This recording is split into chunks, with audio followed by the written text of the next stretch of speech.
right. Welcome, everybody. Welcome to the Laugh Lab podcast. My name's Dave. I'm Dave Cobb. This is my friend Jason Wapshaw. And today on the show we have a special guest. This is Mike Chisholm, everybody. Yeah, it is. I'm Mike Chisholm, everybody. You are. I am. You're minus the everybody. You got a lot more podcasting experience than us. I'm barely a somebody. You're reminding everybody. You got how many?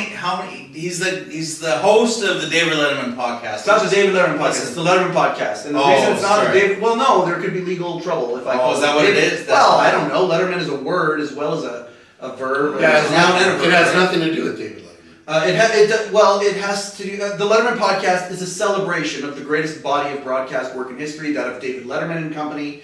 So yes, but it's not directly so much about Dave as it is the people who put the show on, people who guested on the show, people who were impacted by the show. It's much bigger than Dave. So is there a David Letterman podcast and the Letterman podcast? If you go to the YouTube, that's where the kids go and consume content these days. You will see there's an official. We're on YouTube. Yeah, right now. Hey kids, that's where the kids are. Yeah. David Letterman has an official YouTube channel. It's called @Letterman, and they do a show. Of course, they show clips from. There's never been a more prolific, in my opinion, and many others, broadcaster in history than Dave. And so on their YouTube channel, they show hundreds and hundreds and hundreds of clips. They've got over 500 million views on there. But that's more than us. That's more than you. That's more than us. We just started. I know, that's okay. Yeah, Letterman started a long time ago. But they will put out fresh content, and it's very funny. Dave always made people on his show characters, people in the production crew. And so a gal who was with him from the very beginning, from the morning show back in the 1980-ish, named Barbara Gaines, she finished up being Dave's last executive producer at Late Show with David Letterman. They have a show on his YouTube channel called The Barbara Gaines Show. And this is where Dave puts out all his fresh content. And it's so funny because it's called The Barbara Gaines Show. That's how they present it. They present it as Barbara as the host. But of course, it's Dave doing his thing. And so if you want to see fresh Letterman content, that's the place to go. It's one of my favorite places. I didn't know that. Yeah, the Letterman YouTube channel. Were you a Letterman guy? Yeah. Were you a Letterman guy? Okay, so as a stand-up, a lot of stand-ups, when it came to the late night guys, because you came up at a time where late night was very important, late night television, I should say, as a genre, not a show. Did you have favorite late night hosts over the years? Did you have any that you enjoyed? We're very close in age, so in the 90s it was like you kind of picked your guy, right? Yeah, before the experience. Before the experience. I was Jay Leno. You were a Leno guy? I was a Leno guy. Oh God, I don't even know if you should be on this show. Why in the world? I don't know. You have a co-host who's a Leno guy. So smart, right? That's why I am. Is that how you feel? I don't know. But I also really I like Conan a lot too. To be fair, I love Conan O'Brien so much. To be fair, the world I grew up in a small town and always doing sports and this and this and this. I didn't watch a lot. Creston, BC, home of the Jay Leno fans. Yeah, there you go. Yeah, there wasn't a lot of it. Anyways, this podcast is more about being in front of people and performing and Dave's club and stuff like that. And that's why I've known you for years and years. And I knew you do all these podcasts and everything. I host that show. So I thought we had to get you on there right away. We've done a couple fundraisers for you guys at the club already. Absolutely, for my wife's men's mental wellness. So we wanted to talk a little bit about that and how we do these charity events. We just had a great one on Saturday. Huge one. We raised $3,000 for the BC Children's Hospital. Awesome, and that was for the cookie group. Why am I blanking out on their Crumb. The Crumb. Cookie Chomp, wasn't it? Chomp. Not Crumb. Sorry, Todd, if you're listening. Yeah, it was good, but we made. You know what? The girls were there and they distracted us. They had like these low-cut shirts with these white boobies. And were there cookies? I did kind of jump into a little bit of. I think now I know why they're selling so many cookies. I see. I just said to Hallie, I'm like, if you're wearing that top at the cookie thing, it's like going to Subway and just having like the little bikini. You'd be like, I'll take a little of this, a little of that extra. Well, but we had the cookies too. They brought the cookies. Yeah. And everyone got a cookie. Everybody really? Which was a big deal. Yeah. Because if you buy those cookies, they're not cheap. They're like $7. You know what they're calling artisan cookies. But you know what? It's like a loaf. Like you don't eat a package. Like I've been known to sit down and eat like a box of Oreos. I couldn't eat a box. I can't see that. Like one. Yeah, I can't see it. A loaf of cookies. You're hurting here. I've heard of a sleeve of Oreos. A loaf of cookies. I'm in. Put it out there. The one I had was Kit Kat, and when we got home after, you had a Kit Kat cookie loaf? Yeah, and when I got home, Katie was asleep and I devoured the whole thing. She asked for the leftovers in the morning yesterday. I was like, no, it's gone. Yeah, for you, big man. That's excellent. You guys know those Reese's Pieces, like kilogram ones you get, like the big, thick. Have you ever seen kilogram? That's how you know we're in Canada. So it's like the big ones. Yeah. When I got divorced and my mom would give me one, and it was like middle of January, and I was cold in the house, and I remember, and I cracked it. And I was like gonna take just a little piece. And I was like halfway through this fucking thing, and I was like, oh man, I gotta put this somewhere else in the house. So I went and hit it, and then I was like a little mouse going back and forth the trail, and then when I went back into the package, it was empty. I was just like, you fat fuck. Instant depression.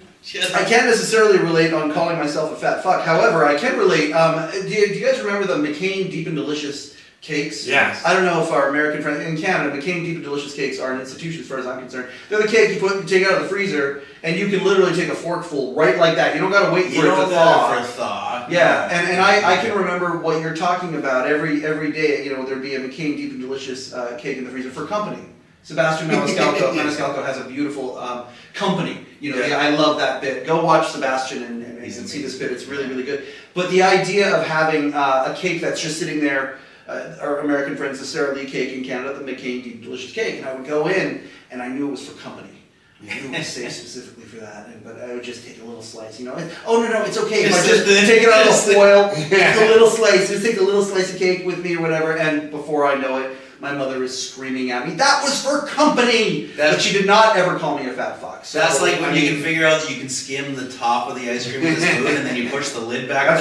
That's right. And it's like and then you get to that point where it's like nobody's believing that this lid's like pushed in like 2 inches. No, now I've got to find a way to the store and replace this because otherwise all hell will break loose. There you go.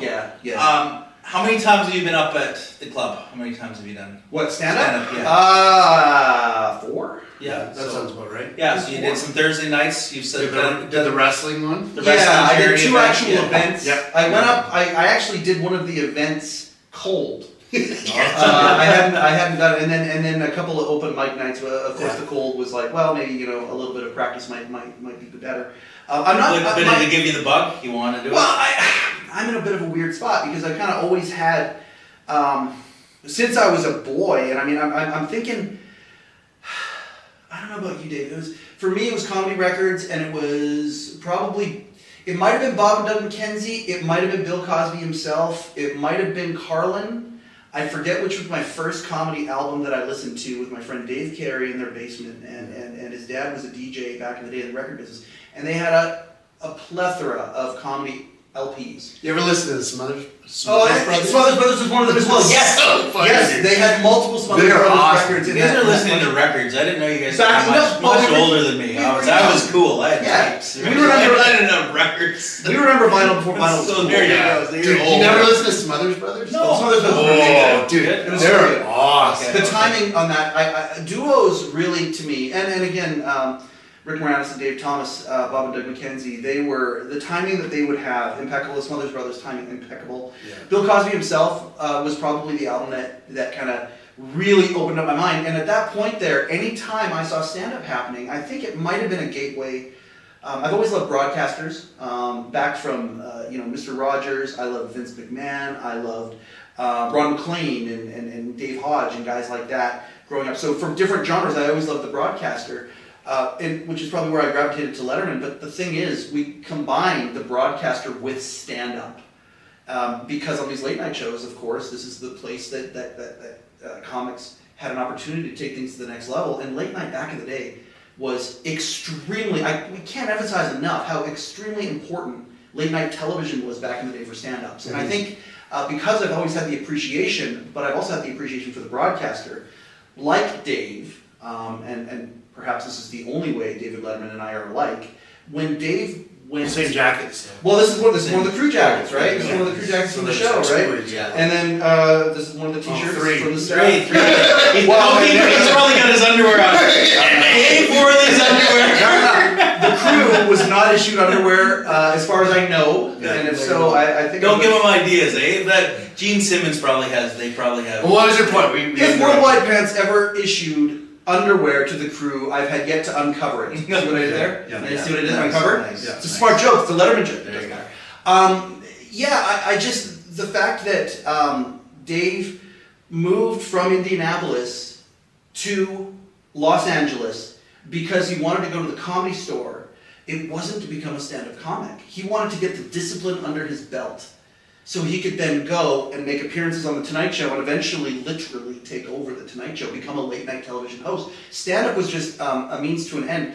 And that's not the same necessarily for me, except for the fact that I want to get the discipline under my belt. I want to get good. I want to have an 8-minute hunk that I could use anywhere. I host, I'm sure, you guys both host events and MC weddings. MC wedding, you get asked to do everything. And if I just did a wedding. Just there did you one. go. Yeah, See, you get asked. my whole life I've been doing that, and I want to have like an 8-minute hunk, and I want to explore taking It's called a topics. chunk, but I like that he wants to do. Well, it's I like that he wants to You do. got a Canadian hunk. Could be a Canadian American. Yeah. That's it. It could be a chunk when you're doing I think it depends who you ask, Yeah. perhaps. Yeah. But I do want to have that under my belt. I want to smart. have that skill, and so it's tremendous fun. And because I don't have an outcome of making money, Yeah. I'm a big believer. If you do something with no outcome, that's when the magic can happen. Yeah. Letterman podcast. It's one of the things that brings me the most joy in my life. I have no outcome for it, and yet 15, 20 bucket list items that if you would have told 21-year-old Mike that he would do this at some point in his life, he would have said, you're insane. I've had so many dreams come true throughout this process in just doing what I wanted to do with no outcome, and it's been beautiful. I think that's my career is like that too. Your career is very much like that. You look back and you see things and you're like, frick, I worked for free so many times, but then I got to hang out with this guy and do that, or events or whatever. When you first did he started the club and stand-up and stuff. I never asked you, when you first did your first set, when you got up there, do you remember it still? I still remember. Really? And Did you? It was did you good, shit, or did you? Yeah, I did pretty well. Did you? Good. But it was odd because I started, I guess differently than both of you, but a way that a lot of comics start, which is you go to a show and then you realize that most comics are terrible. Sure. Because in your head, you're watching shows and stuff and you're like, everyone's really good. And then you go to one and you're like, Jesus, I can do that. Yeah, that's right. So then I went home and I wrote literally went home and wrote probably 4 pages of jokes. And this is when Anthony Jeselnik had just come up. Oh, wow. So it was like, he was, obviously everyone knows who that is. So he's like a one-liner guy, just crushes. Yeah. So I was like, I want to be like that guy. So I went home and I wrote a ton of one-liners. One-line thing. And then I went back and on an open mic, if you have some well-written jokes, you definitely stand out. Mm-hmm. Because a lot of people show up with crap. So I immediately was like, everyone's like, you can do this. And I was like, hell yeah. So I just, from that point on, So he's like, I'm going to open a club and do yeah. I'm taking shit over. for skipping the Yeah, line. I just looked around, you all work for me. Not sure this phrase has ever been uttered in the history of language, but Dave, I admire you, and I envy you. No, first time. You've never heard it. I'm glad we're recording. I thought as much. No, I do. I don't understand the mechanics of a joke. I don't like the idea of. Well, I've seen your act. Yeah, exactly. You see what I'm saying? I don't. Mike's a storyteller, though. That's right. And that's what I do. Storytell. That's You right. tell stories. Yes. But you know what? I bet you just don't know the words for it. Perhaps. I think you know all the parts. Well, maybe. Like if I told you like what's a setup and what's a punchline, yes. and then you had to point it out in a joke, you could point it out. Absolutely. I don't have the inclination to naturally go down that path. Yeah. Of getting the setup to the payoff. I'm learning it a little bit, but it's more inflection, it's more storytelling, it's more trying to lean into charisma, trying to lean into the emphasis on certain words, perhaps certain vocabulary, things like that. But you know what? I think people, because you are relatively new, like you said, you've done it 4 times. Yeah. I think it's the regular thing to do at the beginning to think that there's all these categories, and there kind of are. Sure. And that's true. But at the same time, there is like the structure of a joke. Yes. Which is true in any category you put it in. Right, and that is so if you're like, to me. yeah, if if you're like, oh, I like those ones where it's like a setup and a punchline. It's like you just described every joke ever. Yeah, right. And whether you put it in a story or it's like laid out like it's coming like, to you. It's, but the stories setup. sometimes you can bang. Yeah, but laughter. Like I've heard a couple times when you've done yours and I've watched your show. Right. There's parts that you probably don't even realize they're funny that I'm killing myself laughing. Yeah. And it's because I probably know the other part that's coming, so it's like, once you've seen it a couple times, you're like, oh, this is coming. This is. I am quite daft. So it's like you can hit it, but it's like you no sell. Like you'll no sell. It's like it's awesome because it's like a joke will hit, everybody's laughing, and you're still straight. Tyson does that a lot too. Yeah. Like we had Tyson on a couple weeks ago, and like he'll say something really funny or like in his nerdy persona kind of thing, and then you look around and the audience is pissing themselves laughing, and he doesn't even realize he hit it. He keeps going. Well, because I think like that's a good what I said to Tyson, and what I say to everybody is like, sometimes you don't realize that you're the character. Yeah. And it takes a while to figure out, like, and it's almost like no one wants to admit that that's who they are. And it takes some maturity to finally admit that that's who you are on stage. Because it's like if you are the nerd, you have to be like, I'm a nerd, and then you have to be like, yeah, dude, you're a nerd. And when you're on stage, people think you're a nerd. That's fine. And when I'm on stage, people think like this like crazy. I never know what's coming out of your mouth now. Yeah, he's always got crazy. You've got a great unpredictable style. Yeah. I've got a question for you. So I'm sure you've heard this. I forget which comedy club it is. It's a legendary comedy club somewhere that's been around forever. It might be in Texas. It probably is Texas. Where there's a sign up, a very famous sign up in the green room saying, "Quit trying to be Hicks." And the idea that when people start many times, I think that's in Dallas. I think it's in Dallas too. I think you're right. And many times you've got comics who start and they love it so much or whatever, and the voice that comes out of them is the voice of another comic that they love. When you started, was there somebody whose voice you were kind of? Oh, I was trying to be like Anthony Jeselnik.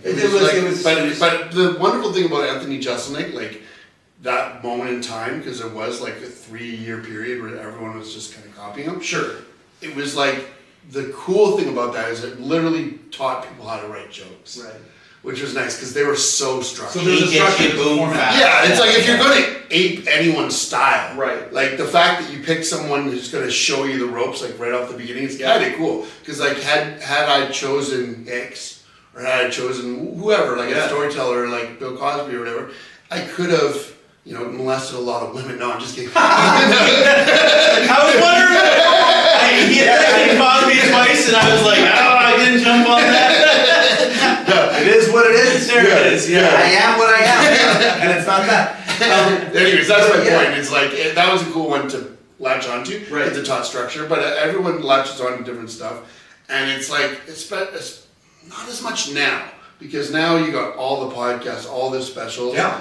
But every once in a while you see it. Like everyone loves a certain comic. You can't help it. Exactly. And then like I'll be at the open mic and I'll watch people or pros will come in and I'll be like, I know who his favorite comic is. I know who that guy likes. Is there I know all the you had a Tom Green there the other night. Yeah. And I'm like watching the show going, this is Tom Green 20 years ago. Like his voice, his mannerisms, his direction and everything, and I was like, and it was awesome.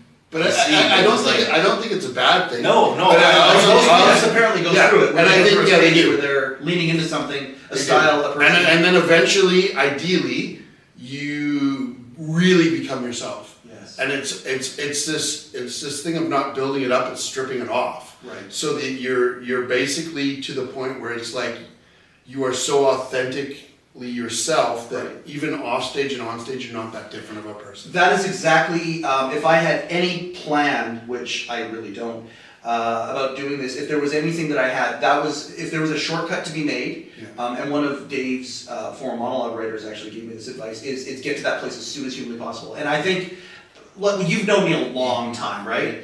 How close is my stand-up style to who I am? Oh, it's pretty close. Your character's there. You're the same person in interviews and people.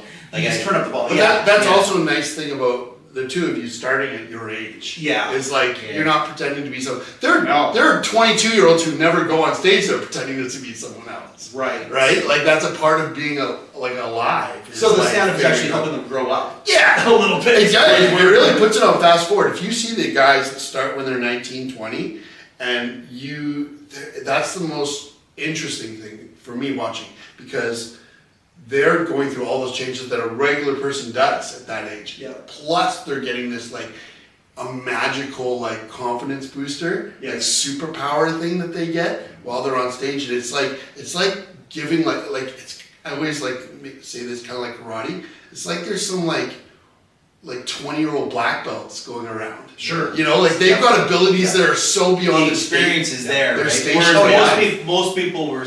You know, it's funny, I look back at it now, like in high school and stuff, I was scared to get up and do the group speeches and the talking, which is so weird because I was refereeing and coaching and doing all these things. But then when we went to university and it became like, oh, I know what I'm doing, I know what I'm talking, you get that confidence, and like you say, all you guys, you've emceed weddings, you're that guy. And I live for it. You're that guy, I don't know where I saw it the other day, but like if you're not the guy in the kitchen at a kitchen party telling a joke and everybody's listening, that might have been, who did we have on there last time? He was saying that. Reeves. Yeah, so he's like, if you're not that guy, Keller Reeves, yeah, if you're not that guy at the kitchen party, and so many times at a barbecue, you realize that all of a sudden 15 people listen to you and you're talking, and I'm sure you guys have that too. I've seen it with you, with groups of people. I'm not the guy that tells the jokes, though. See, that's the thing. But their conversation, they have your story. I do have people who come over. Hey, you got to meet this guy. I had it happen. We were at a fundraiser for the BC Children's Hospital the other night, and it came out that I was supposed to. How much did you make? I made nothing. It was. We made $3,000. Well, no, the charity, but I think the charity made money. I was like, you. 2 former Vancouver Canucks, 1.5 million donated in that room. That's pretty good. Pretty crazy night. My granddaughter's a cancer survivor, and she was highlighted there. And the cool part, she's 7 years old, and this is, I mean, I don't know. It might be my wife, might be the kid and his wife, but I don't think so. I think it's my influence on her. She is sitting there being interviewed by former morning anchor of the CTV News in front of 1,000 people. 2 Canucks in the room. Your granddaughter. This happened on Saturday night. Yeah, but her composure and she's and he's interviewing her, and there's a video of her doing her MMA and all that sort of stuff. And she had the entire audience in stitches just being her. Yeah. He was interviewing her. She had no fear whatsoever. She had, and you talk about superpowers. What you were saying, Jay. Again, David Letterman, as far as I'm concerned, greatest broadcaster in history. How did he start? C student, average student. Did not like, they were saying, hey, maybe you should go to trade school. Took a communication class, grade 10-ish, whatever, formative years. Took a communication class, didn't know what he was taking. And they said, get up there and talk about yourself for 3 minutes. And suddenly he got up there and realized, oh, I can do this. And accelerated, and of course, the rest is history. What a skill. And how many people in their life don't realize, if they have that skill, that how rare it is. People fear public speaking over death. There's people that I love being up on stage and you're looking at people to talk to, and there's people that are like face down shaking, like don't talk to me, talk to me, like just scared. I get up there and I've been waiting for the time that I eat a plate. I feel like I need the rite of passage of eating a plate of shit and not having anything. And even in the room of the I love open mic nights for the ability to get up and get turns of phrase, things like that. but it's not the room that I want to perform in. Yeah. Because it's a cynical room. I think it's a jaded room. I think all these.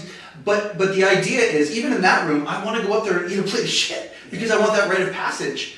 I think most people feel the exact opposite. Well, I was gonna say I don't like that. I had my set on Saturday, like the first 30 seconds or a minute, people weren't going. And I was like, I switched gears real quick because I was like, I love that. They don't like any. Like I usually have my first minute two of the same shit. Like nobody was biting. Nobody wanted to talk about Pokemon. Nobody wanted to talk sports. Everybody's just staring at me. Nobody wanted to talk Pokemon. It's crazy. It's usually great material. I don't think anyone in the room knew what a squirter was, so that was just blew that.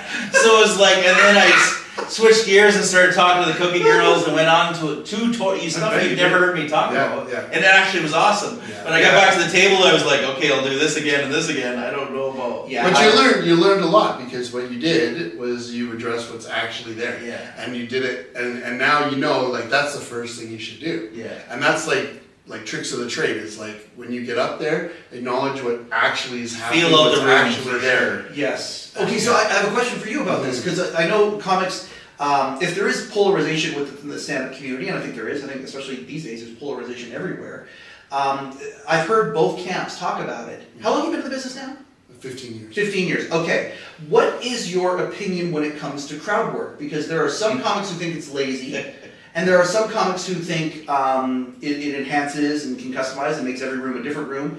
And then what we were discussing here, it's almost a bit of a safety net when you're starting out. If you know how to connect with people in the audience, and you can start getting a couple little laughs here and getting the connection going, it sometimes can be a lifeline. What's your opinion on crowd work? Before you answer, that's how we know Mike hasn't watched any of the podcasts so far. We've done 2, 3 or 4. We grill him on this all the time, so it's good. His answer's great. It's fine. But it's good. No, it's good. I was going to ask him if it's a super important thing. It's a super important question. Because I want to watch it after. The podcast, crowd work is like, okay, when you're on stage and you're doing stand-up, the big part of stand-up is trying to make people, even if you're not in the moment, make people think you're in the moment. Yes. And be as close to in the moment while you're saying something that's not in the moment. Right. As you can possibly be. Right. Right? Because if you get up there and you just like press play in your brain and it'll come off gross. It's got to be in, it's got to be in the moment. Even, no matter what you're doing, as close to in the moment as possible.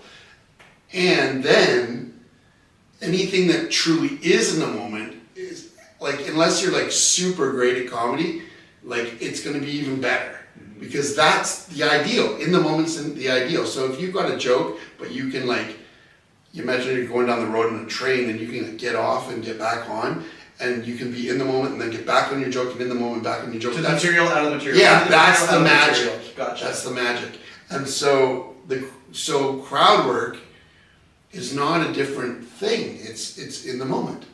Gotcha. That's not forced. It's not forced, but it's in the moment and it's real and people can sense it. Right.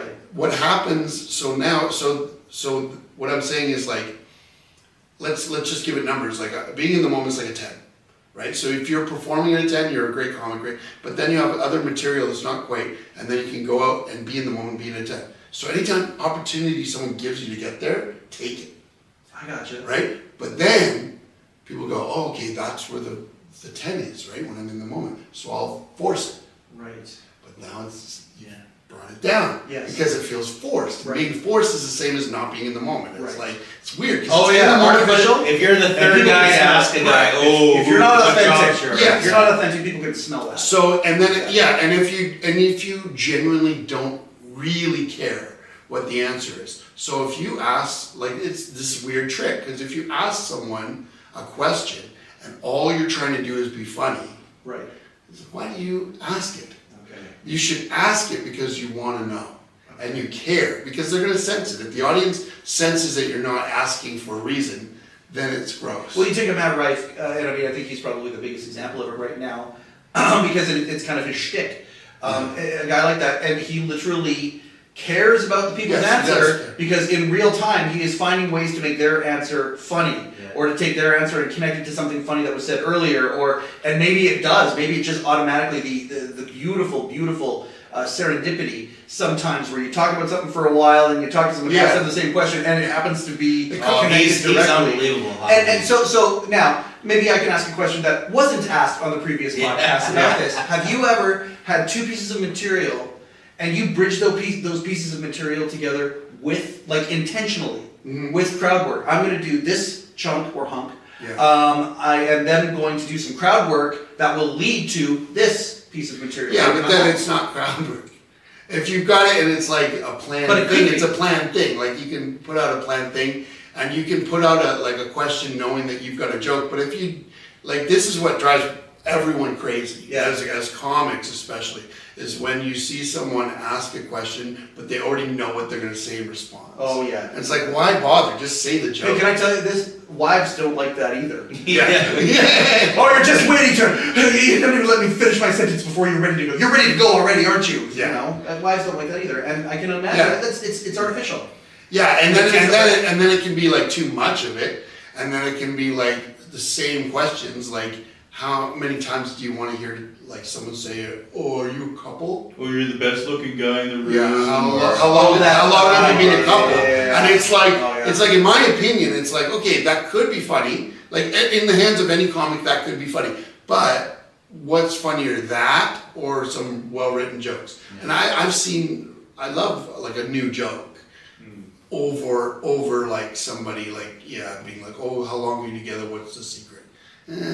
You don't need to know. You know, it's like I hate to cut you guys off. You're not stopping. We're running out of time already. Yeah, we're getting there. We got a few things we got to talk about. We're definitely gonna get you back. I'm sure. Let us know if you guys want. I'll watch back. between now and then. That's you'll check. I it love out coming in between fresh. now. I love it. It's see, good. I've hosted hundreds of shows. Yeah. Okay, and I gotta tell you, I love being a guest as much as I love hosting a show. But if I host 6 or 7 shows in a month, I might guest on a show once every 6 weeks. Yeah. I love this. We'll so get you anytime, in Letterman fashion, if you ever need Tony Randall, I can be your Tony Randall. We'll get you up on Every guest- stage. We'll get you up on stage some more. We'll do some more shows. Yeah. I think we've got. I want you to come out on October 24th. Okay, what's happening that night? I'm. Well, that's for the. I'm featuring that night for Dr. Teal's The group, Dr. and Teal, yeah. he's a freaking hilarious chiropractor that tells the dirtiest jokes to his patients all the time. So I kind of want to hear how Teal's getting up. I think no, he's not getting up, but I think she's this will getting give. up. I think this will give him the bug to get up there. And Fun. I really think it will, because like some of his things are way out there. Yeah. So I'd be interested to see how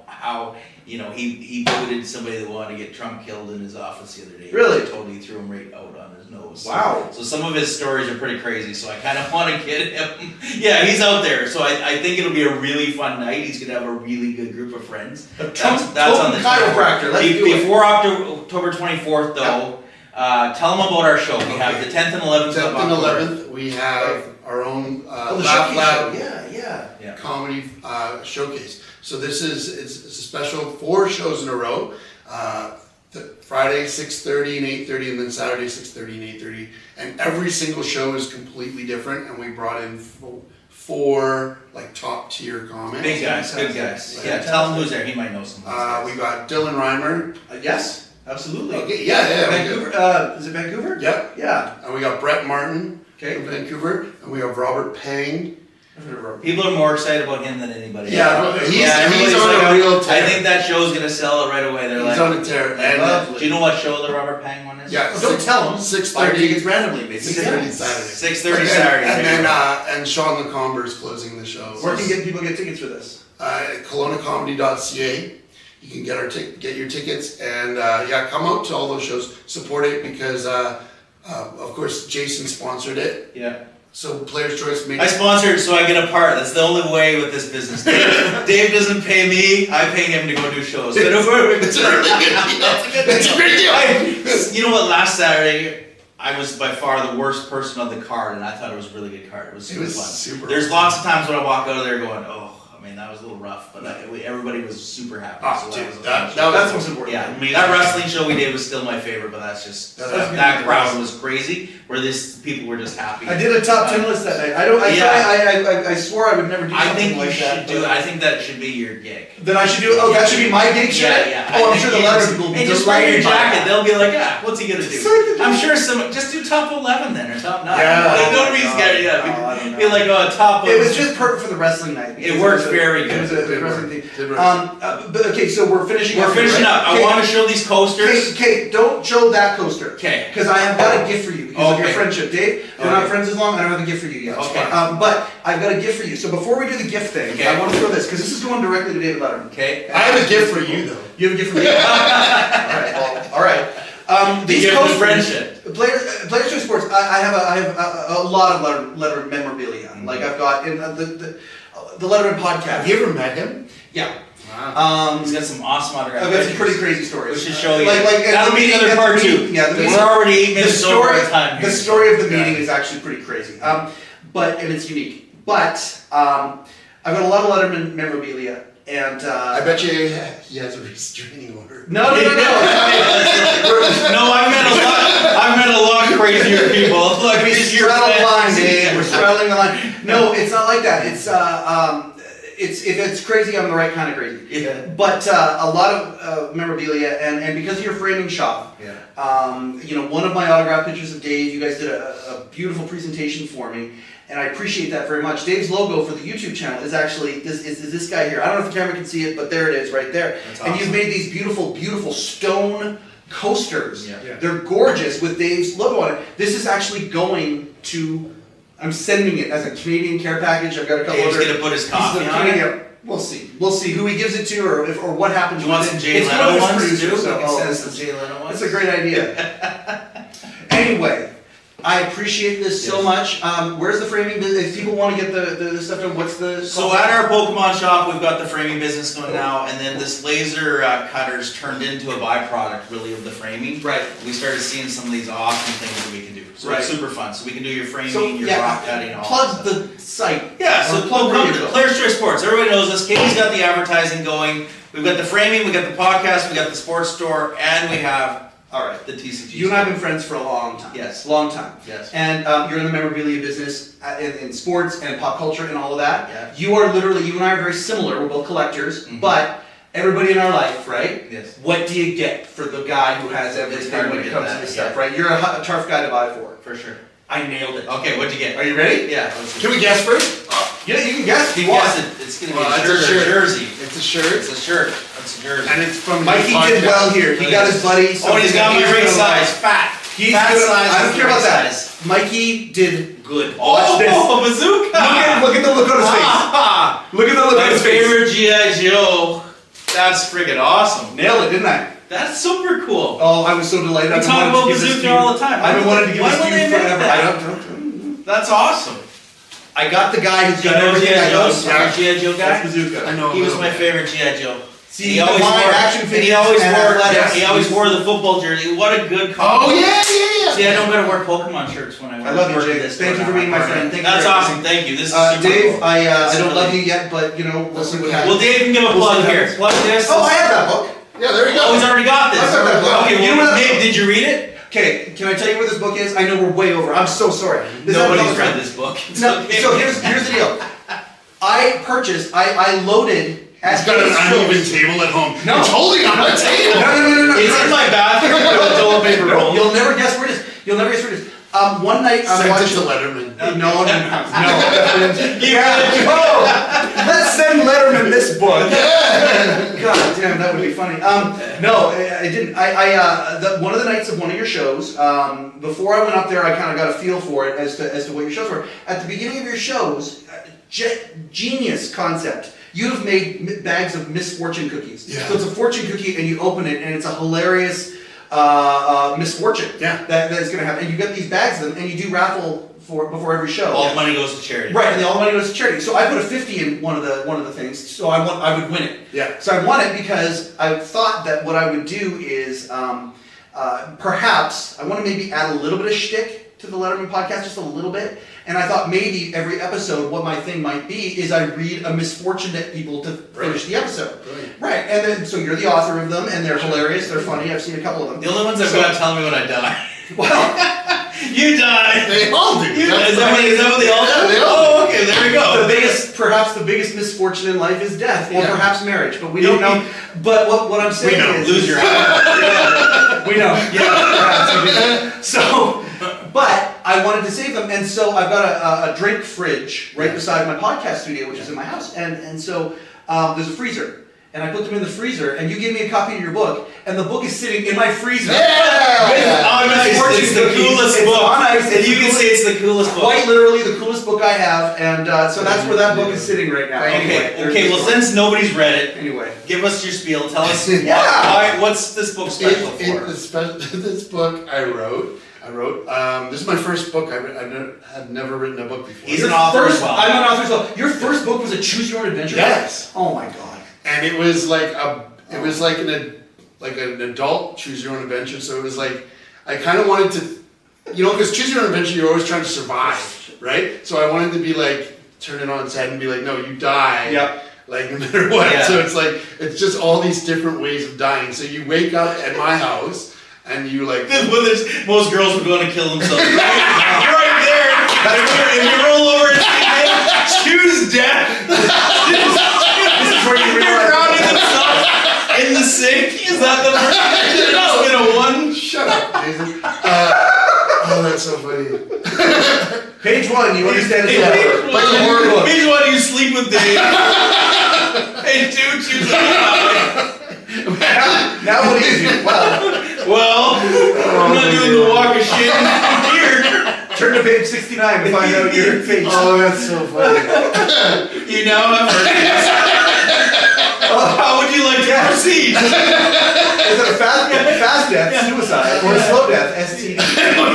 Die of a clap, page 1. Go Google search AIDS, Magic Johnson, and see where you fit into this. Oh no, you went down that path. At this show usually. I use the word clap because clap is funny. Magic Johnson's not funny. Sure. Just imagine if that was what it was, and I kept giving it to people at the show, and they go home. Yeah, but we know nobody's read it. This book is available. It's $19.99. It's a beauty. It's a short read. It's available at the store. We have lots of copies. We are not going to sell out anytime soon. You can get them at the store or at the comedy club. Yes. We do end this show. We're ending the show right now. We want to know how you would kill him. We asked all our guests. Oh, this is great. Hold on. So how we have to tell you. Okay. You have to say how you would kill me. Yes. But you can't. Don't just not a silly way. You have to. You can't get caught. You can't get caught. How would you get away with it? So easy. Okay. First off, genius. Everybody's got caught so far, just so you know. Yeah. Everyone's got caught? Yeah, that's really dumb. He was like standing beside the guy naked on a beach. No. Okay. First off, this is why I didn't watch the show. I watched 2 minutes and I'm like, okay, good, I'm good. Because I want this to be spontaneous. Yeah. Next time I come on, let's think of a different question. But no, this is going to be beautiful because what we're going to do is what little pull I have, and it's very little, but there is a little pull that I have in the entertainment business, is that I would figure out a way to book you on a show. Okay, and you do a set. Yeah. And the set would do well. I know it would do well because I've watched you, and your set would go very well. So well, in fact, you would get called over to the couch. Yeah. Okay, and getting called over to the couch on a late night thing means you did well doing stand up. The audience laughed, and the host is going to come and do a little banter with you. Not the casting couch. The videos. There's no casting couch. The videos I watch online are all the casting couch. Jason, there's no casting couch in late night television. Hey, come sit on the couch. That's really good. Come sit on this couch. There's no casting couch in late night television. Watch the stage. Anyway, so it would go so well. Yeah. You would go over and you would sit down with the respective host. He or she would start talking to you, and then immediately a sandbag would fall from top of the roof, and your head would be crushed like a fucking melon, and that's how you would die. Oh, that's really good. And it would look like an accident. It would be an accident right on the air. There you go. That's a really good. That's pretty good. That's better than.